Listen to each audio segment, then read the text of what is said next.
Hello everyone, आज हम review करेंगे विल्ट्रॉक्स 23mm 1.4 APS-C लेंस का। हमने इस रिव्यू में ये पता लगाने की कोशिश की है कि क्या ये लेंस फोटोज और वीडियोस के तौर per day and night condition में सही काम करता है या नहीं, और ये भी समझा कि ये वेडिंग, ब्लॉगिंग, डॉक्यूमेंट्री या फिर शॉर्ट फिल्म में से किस सेगमेंट के लिए सटीक बैठेगा। आगे बढ़ने से पहले हम एक महत्वपूर्ण बात क्लियर कर दें कि इस वीडियो को तो ना विल्ट्रॉक्स ने स्पॉन्सर किया और ना ही उन्होंने हमें ये लेंस प्रोवाइड किया है। हम इस रिव्यू में जो भी बताएंगे वो सिर्फ और सिर्फ अपने इस लेंस के साथ हुए अनुभव से ही बताएंगे, भले ही वो पॉजिटिव हो या फिर नेगेटिव। दोस्तों, ये वीडियो एक डिटेल रिव्यू है, इसलिए थोड़ा लंबा होने वाला है, पर हम चाहेंगे कि आप शुरू से अंत तक इसे देखें और हमें सपोर्ट करें। पर इन सब से पहले नीचे जाकर प्लीज सब्सक्राइब बटन और बेल आइकन को जरूर प्रेस कर लें, जिससे हमारे अपडेट आपको सही समय पर मिलते रहें। देखिए दोस्तों, हर लेंस हर किसी के लिए परफेक्ट नहीं होता, लेकिन 35mm एक ऐसा फोकल लेंथ माना जाता है कि जो लगभग हर सेगमेंट में फिट बैठता है। पर जहां तक कि इस विल्ट्रॉक्स 23mm 1.4 की बात है, ये किसी भी फुल फ्रेम के 35mm 2.8 के बराबर माना जाता है। हमने काफी रिसर्च के बाद कुछ पॉइंट्स बनाए हैं और हम इन्हीं पॉइंट्स पर इस लेंस के फीचर्स की चर्चा करेंगे। तो चलिए शुरू करते हैं। सबसे पहले बात करते हैं बजट की। अगर आप कुछ ऐसा ढूंढ रहे हैं जो आपकी जेब में आसानी से फिट हो जाए, तो मात्र 24,000 रुपए के अंदर मिलने वाला ये लेंस आपके लिए फायदे का सौदा हो सकता है। इस फोकल लेंथ में मिल रहे बाकी APS-C लेंस इससे कम 7 से 10,000 रुपए महंगे आते हैं। दूसरा, बॉक्स एंड डिजाइन। दोस्तों, विल्ट्रॉक्स के इस खूबसूरत से बॉक्स में एक 23mm का लेंस, एक लेंस हुड और एक लेंस पाउच मिलता है। हालांकि बॉक्स की डिजाइन काफी अच्छी है, पर इसे खोलने में काफी मशक्कत करनी पड़ती है। Weight and build. इस लेंस का वजन 260 ग्राम है। बिल्ड क्वालिटी काफी अच्छी है। बॉडी मेटल का लगता है और ये लेंस हुड भी मेटालिक और मजबूत है। इस लेंस की लंबाई 3 इंच के आसपास है, इससे इसे आप कहीं भी आसानी से रख सकते हैं। अगर इसकी मजबूती की बात करें तो हमने इसे गिराकर नहीं देखा है, तो ये अभी पता नहीं कि गिरने के बाद इसकी क्या हालत होगी, इसलिए हमारी कोई भी प्रतिक्रिया इस पर नहीं है। चौथा, फोकस रिंग। इस लेंस का फोकस रिंग काफी स्मूथ है। ऑटो फोकस या मैनुअल फोकस दोनों में ये बिल्कुल साइलेंट है, इसलिए शूट करते समय आपके ऑडियो में न तो कोई एक्स्ट्रा नॉइज आने की संभावना है या न ही कोई समस्या होगी। पांचवा, अपर्चर रिंग। विल्ट्रॉक्स ने अपनी इस ऑटो फोकस लेंस में मैनुअल अपर्चर रिंग दिया है।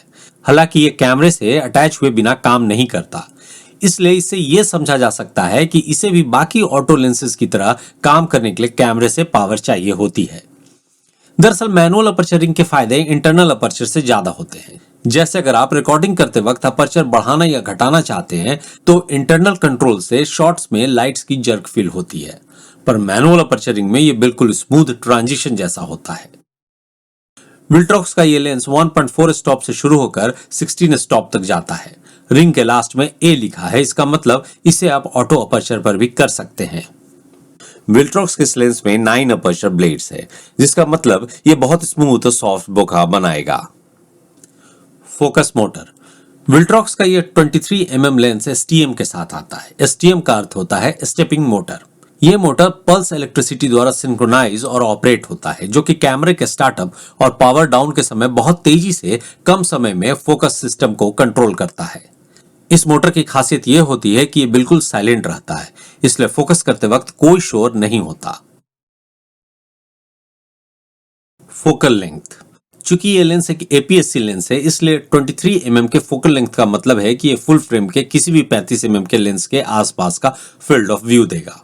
अगर आपको दूसरे तरीके से समझना है तो समझिए कि इसका व्यूइंग एंगल 63.4 डिग्री का है। इसका मतलब लेंस के सेंसर से लेंस के ऑप्टिक्स या कहें ग्लास की दूरी जो कि 23mm है, वहां से कैमरे के सेंसर को जितना इमेज दिखता है, उसे देखने के कोण या एंगल को किसी भी लेंस का व्यूइंग एंगल कहते हैं।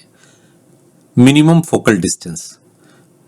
चूंकि एक वाइड लेंस की कैटेगरी में आता है, इसलिए लेंस का मिनिमम फोकल डिस्टेंस ज्यादा नहीं है। मतलब अगर आप किसी भी तरह के ऑब्जेक्ट का ECU यानी एक्सट्रीम क्लोजअप लेना चाह रहे हैं, तो लेंस के फ्रंट ग्लास से मैक्सिमम 7 इंच से ज्यादा नजदीक जाने पर यह लेंस फोकस नहीं कर पाएगा। हालांकि खुद विल्ट्रॉक्स इसकी मिनिमम फोकल लेंथ 0.3 मीटर यानी 11 इंच बताती है, जो कि सेंसर के इमेज से दूरी के अनुसार होती है। पर हमारी प्रॉब्लम यह है कि कई बार हैंडहेल्ड शूट करते वक्त हम सब्जेक्ट के काफी नजदीक चले जाते हैं। उस वक्त ये लेंस या तो फोकस हंटिंग करता है या फिर आउट ऑफ फोकस हो जाता है। इसलिए ये याद रखें कि एक वाइड एंगल लेंस है, ना कि माइक्रो, तो निर्धारित सीमा में ही शूट करें। एक वाइड एंगल लेंस के लिए ये डिस्टेंस सही है। Auto focus. विल्ट्रॉक्स 23mm 1.4 एक शार्प और फास्ट लेंस है। हमने इसे ऑटो फोकस में टेस्ट किया और पाया कि 10 में से 9 बार ये बिल्कुल फोकस नहीं छोड़ता। फोकस ट्रैकिंग में भी बिल्कुल फास्ट और क्रिस्प है।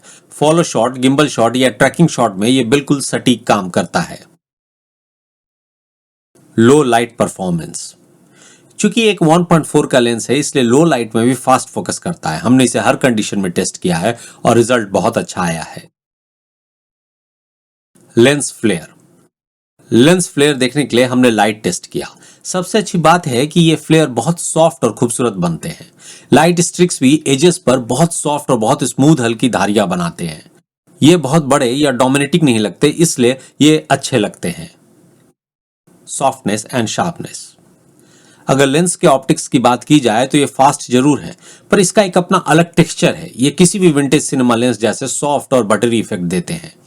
अगर आप बिल्कुल शार्प तस्वीरें चाहते हैं तो शायद आपको थोड़ी निराशा होगी, पर अगर आप travel blog, YouTube video, short films, documentary films या फिर वेडिंग सिनेमैटिक वीडियो के लिए इस लेंस को लेना चाहते हैं तो हमारे हिसाब से ये आपके लिए बिल्कुल सही रहेगा। कलर फ्रिंजिंग या क्रोमैटिक एब्रेशन। इस लेंस में कलर फ्रिंजिंग है, खासकर अगेंस्ट लाइट में। अगर आप इन एजेस या किनारों को देखेंगे तो आपको ये हरी और नीली धारियां दिखेंगी। इसे ही कलर फ्रिंजिंग या क्रोमैटिक एब्रेशन कहते हैं। पर यह समस्या ज्यादा गंभीर नहीं है। आप फोटोज को एडोब लाइटरूम में बड़ी आसानी से ठीक कर सकते हैं, लेकिन वीडियोस में कई बार यह हट नहीं पाता। पर अच्छी बात यह है कि अगर आप बहुत नजदीक से 100% जूम करके देखेंगे तभी आपको यह फ्रिंजिंग दिखेगी, इसलिए इसे जल्दी कोई देख नहीं पाता। एक सिनेमैटिक शॉट में ये एक अलग सा इफेक्ट देता है, इसलिए कई बार मैं इन्हें रहने देता हूं। डिस्टॉर्शन और विनेटिंग।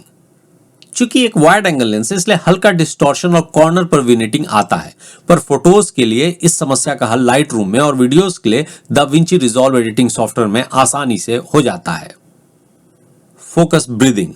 विल्ट्रॉक्स के इस लेंस में फोकस ब्रीदिंग बहुत कम है, इसलिए इस मामले में फोकस शिफ्ट करने से आपके सब्जेक्ट का आपके फ्रेम से बाहर जाने की संभावना बिल्कुल ना के बराबर है। स्टेबलाइजेशन।